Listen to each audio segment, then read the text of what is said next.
In at number 10, we have the Wyvern. But what makes the Wyvern so suited to its original map being Scorched Earth?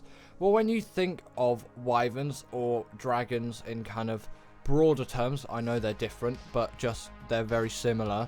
So if we take a dragon, you usually picture it in a deserty area because they breathe fire. And Scorched Earth is literally the largest desert I think Ark has, unless like a map like Crystal Isles has a larger desert than Scorched Earth or something. Either way, the whole of Scorched Earth is a desert map, which no other mainline Ark map follows. So it really does make sense why the Wyverns fit. And they also definitely do fit very well with Ragnarok as well. Or no, not their first map, but they do kind of fit in with the kind of Viking era, and you hear the tales with Wyverns and all of that. So they definitely do have significance on that map as well. But especially on Scorched Earth, you do really have yourself that classic fire-breathing Wyvern in a desert, so they definitely fit into their map very well. Next on the list, we have the Deinonychus, and this originally spawned on Valguero, and I'm pretty sure it hasn't came out on any other map since, and it is so suited to this biome. It's so rooted in this biome. You really can't think of the chalk cliffs of Valguero without this creature being here, and it's just an insane creature in terms of all of its abilities. Namely its bleed, which carries over to bosses as well, but it can also latch on to large creatures and absolutely tear them to shreds, dealing huge amounts of bleed damage. And this isn't even counting up all of their pack buffs, which are hugely significant in their success with bosses as well, as you can have even more buff creatures fighting a boss which already has a disadvantage because you have the bleed ability on your side.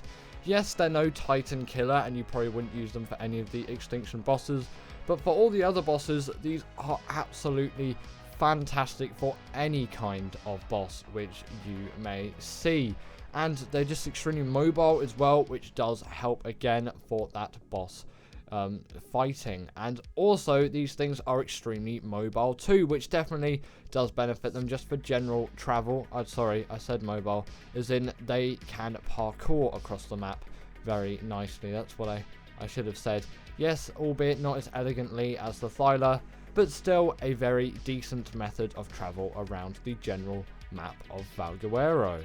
Next up, we've got the Mwing, and what better creature really for Genesis Part 2 in the Eden biome. It just seems so well matched with all of the greenery which you'll find on that map, and then this creature just being here, and it really does make sense for the map that it's on, and it fits into its environment. It's not really a standout creature in terms of, oh, does it feel out of place somewhat in that environment, and it really works well, and it is very suited to the Eden biome in terms of all of its elevation and its water features, and you can tell the biome was designed around this creature. Obviously not solely around this creature, but still this creature does play a huge part in the biome's design and how you navigate around that biome. And this creature, or the map that it was around, was definitely designed for use with the Mwing, of course.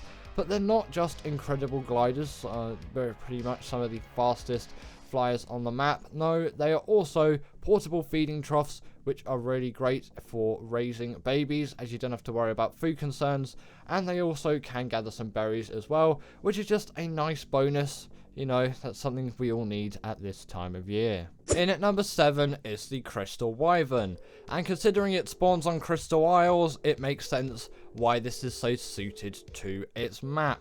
It is literally a Crystal Wyvern, and it is on Crystal Isles, and that is pretty much all the rationale behind it. And also with its tame requiring crystal as well, its tame method definitely does fit with the map as well, and with its just old ideas but taking it up to a new higher level, because essentially for me Crystal Isles is just Ragnarok and the center kind of put together and just made even better. It's why Crystal Isles is actually one of my favorite Ark maps, and I do definitely appreciate it, and the Crystal Wyverns as well, as they really do fit with that map, again following the crystal theme, but with their colors as well, they fit into it, as Crystal Isles is a very bright and colorful map, full of many vibrant colours, so it makes sense why the Crystal Wyvern makes the list. Next up, we have the Shadow Mane, and probably the best suited creature really to Gen 2. It just fits so well with the theme of Rockwell's Garden, again with its kind of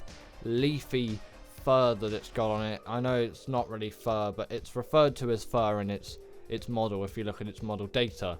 Either way, this is very suited to the Rockwell theme, and if you think if Rockwell had a pet, it would probably be the Shadow Mane. And also with its range of abilities, including the hydration buff, the pack buff, the ability to absolutely soar across any terrain. Like, it's actually insane how high these things can jump. Also the ability to charge up their attacks and the pack buff and the ability to go invisible.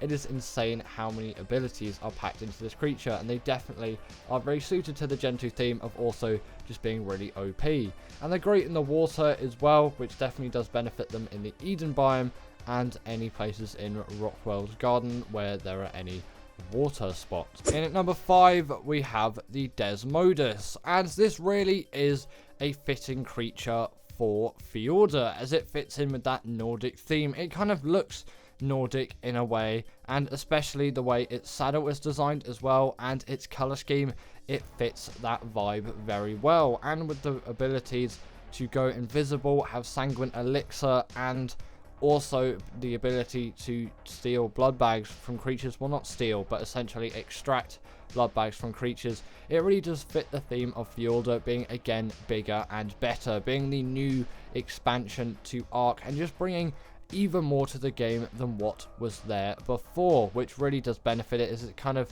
even higher tier than Crystal Isles in terms of what it does, although I still do prefer Crystal Isles over Fjordur, although I can definitely see its relevance as a very high tier map for most Ark players. Next up, we have the Basilisk, and this really does fit into Arboration well, as you think of underground caves and then you just think of the Basilisk, and also its taming method again is very suiting to Arboration as well, allowing you to feed it any kind of like buff creature eggs, you could kind of say, including rock drake eggs, magmasaur eggs, wyvern eggs, probably rock drake eggs considering you'll probably be taming this on Arboration. And yet that taming method also kind of does suit with the Basilisk theme, and its attacks again with that very greeny color does suit the Basilisk very well too. And also the fact that it can go underground, just all of its abilities are really well matched to Arboration, so it has to be put on this list for its absolute wealth of crazy abilities and how they fit in to Arboration. In at number 3, we've got the Bulldog, and this creature really does have significance with a lot of people, and it suits that vibe of Arboration very well with its color scheme, its teeth, its tongue, and the light above it.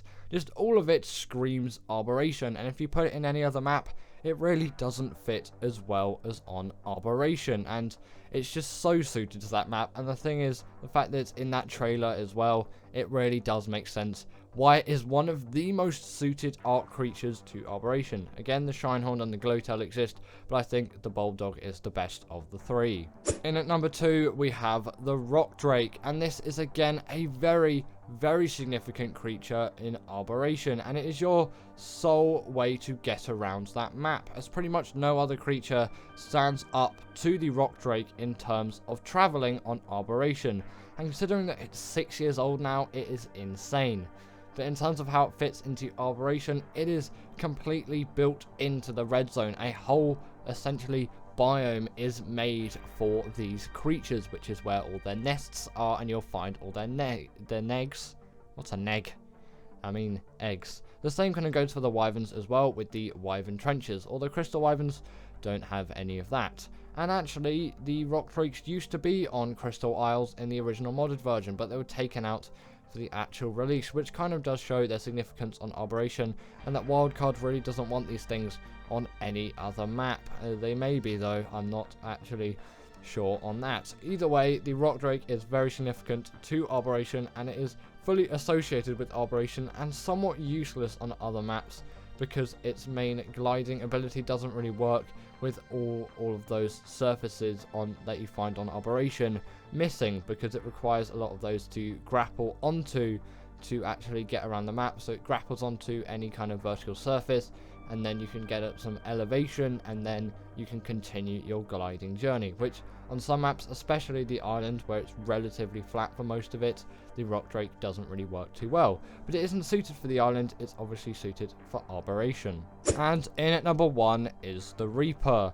And again, the last 4 creatures have, yes, been all arboration ones, and I think that all of the creatures on arboration really do fit into the map so well, and it's kind of like the peak of Ark for me when arboration came out in 2017. Like 2017 to 2019, Ark really was the best time for me, and I do appreciate all of the effort the wildcard put into the maps, and how Snail Games wasn't really too much of an influence for them back then. And the maps did release in somewhat of a more decent state, and all of the ideas are really new and inventive.